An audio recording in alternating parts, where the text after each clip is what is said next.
Assalamualaikum warahmatullahi wabarakatuh. Kembali dengan saya, dan di sini saya akan memperjelaskan dasar-dasar perpajakan, dan saya diberi tugas oleh dosen saya yang bernama Brian Givan. Dan ini. Dan jangan lupa di subscribe, di like, dan di komen sebanyak-banyaknya. Oke, di sini saya akan memperjelaskan landasan teorinya dulu ya. Dan deskripsi teori konsep dasar perpajakan. Apa sih pengertian pajak? Banyak para ahli dalam bidang perpajakan memberikan pengertian atau definisi yang berbeda-beda mengenai pajak. Namun, demikian definisi dan pengertian tersebut memiliki inti dan tujuan yang sama. Beberapa kutipan definisi yang ditemukan oleh para ahli antara lain yaitu ada dua. Satu, menurut Mr. Dr. N.J. Delman, itu adalah pajak adalah prestasi yang dipaksakan sepihak oleh dan terutang kepada pengusaha atau menurut norma-norma yang ditetapkan secara umum. Dan kedua, sedangkan menurut Undang-Undang Nomor 28 Tahun 2007, pajak adalah kontribusi wajib kepada negara yang terutang oleh pribadi atau badan yang bersifat memaksa menurut undang-undang. Definisi dan pengertian pajak itu apa aja sih? Menurut Profesor Dr. Rohmat Soumitro SH, pajak adalah iuran rakyat kepada kas negara berdasarkan undang-undang yang dapat dipaksakan dengan tiada mendapat jasa timbal atau kontra prestasi yang langsung dapat ditunjukkan dan digunakan untuk membayar pengeluaran umum. Definisi tersebut dapat ditimbulkan bahwa pajak memiliki unsur-unsur. Apa aja sih unsur-unsur perpajakan? Yaitu ada 4 loh. Yang satu, iuran dari rakyat kepada negara. Yang berhak memungut pajak hanyalah negara iuran tersebut berupa utang atau barang. Yang kedua, berdasarkan undang-undang, pajak dipungut berdasarkan atau dengan kekuatan undang-undang serta aturan pelaksanaannya. Dan ketiga, tanpa jasa timbal atau kontraprestasi dari negara yang secara langsung dapat ditunjuk. Dalam pembayaran pajak tidak dapat ditunjukkan adanya kontrastasi individual oleh pemerintah.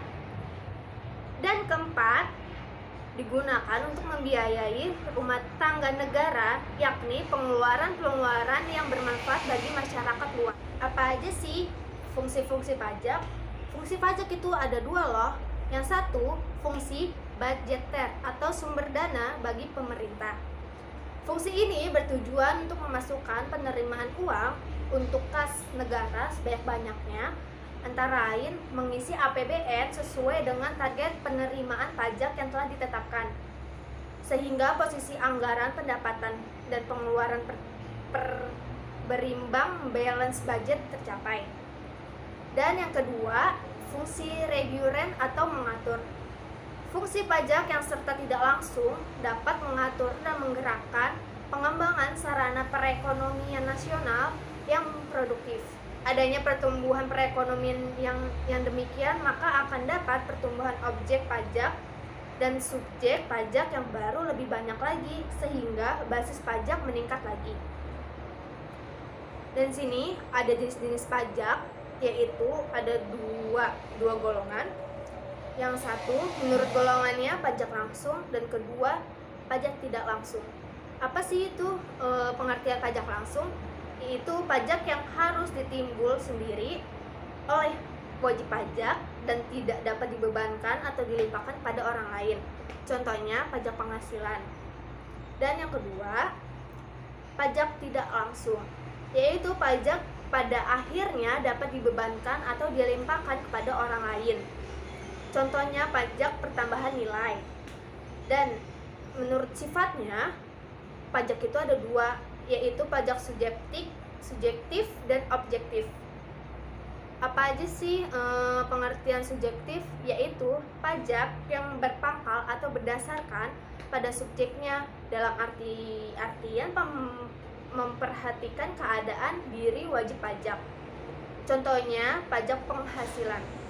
Dan yang kedua, pajak objektif, yaitu pajak yang berpangkal pada objeknya tanpa memperhatikan keadaan diri wajib pajak. Contohnya pajak pertambahan nilai dan pajak penjualan atas barang mewah. Dan menurut lembaga pemungutnya, yaitu 1. Pajak pusat, yaitu pajak yang dipungut oleh pemerintah pusat dan digunakan untuk membiayai rumah tangga negara. Contohnya pajak penghasilan, pajak pertambahan nilai, dan penjualan atas barang mewah, pajak bumi dan bangunan, dan bea materai. Dan yang kedua, pajak daerah, yaitu pajak yang dipungut oleh pemerintah daerah yang digunakan untuk membiayai rumah tangga daerah. Pajak daerah terdiri atas pajak provinsi, contohnya pajak kendaraan bermotor dan kendaraan di atas air, pajak bahan bakar kendaraan bermotor. Dan yang terakhir, pajak kabupaten atau kota. Contoh, pajak hotel, pajak restoran, pajak hiburan, pajak reklame, dan pajak penerangan jalan. Sistem-sistem pemungutan pajak. Pada dasarnya terdapat 3 sistem pemungutan pajak yang berlaku, yaitu official assessment system adalah sistem pemungutan pajak di mana jumlah pajak yang harus dilunasi atau teruntang oleh wajib pajak dihitung dan ditetapkan oleh fiskus aparat pajak. Ciri-cirinya apa aja sih? 1. Wewenang untuk menentukan besarnya pajak terutang terletak pada fiskus. Dan yang kedua, wajib pajak bersifat pasif. Dan ketiga, utang pajak timbul setelah dikeluarkan surat ketetapan pajak SKP oleh pihak fiskus. Teori-teori motivasi. 1. Teori kepuasan atau connect theory. Teori ini berdasarkan pendekatannya atas faktor-faktor kebutuhan dan kepuasan individu yang menyebabkan bertindak dan berperilaku dengan cara tertentu. Teori ini memutuskan perhatian dan faktor-faktor dan diri orang, menguatkan, mengarahkan, mendukung, dan menghentikan perilakunya. Teori kepuasan atau connect theory ini terkenal antara lain seperti teori motivasi klasik oleh V.W. Taylor dan Maslow's Need Theory atau A Theory of Human Motivation oleh A.H. Maslow.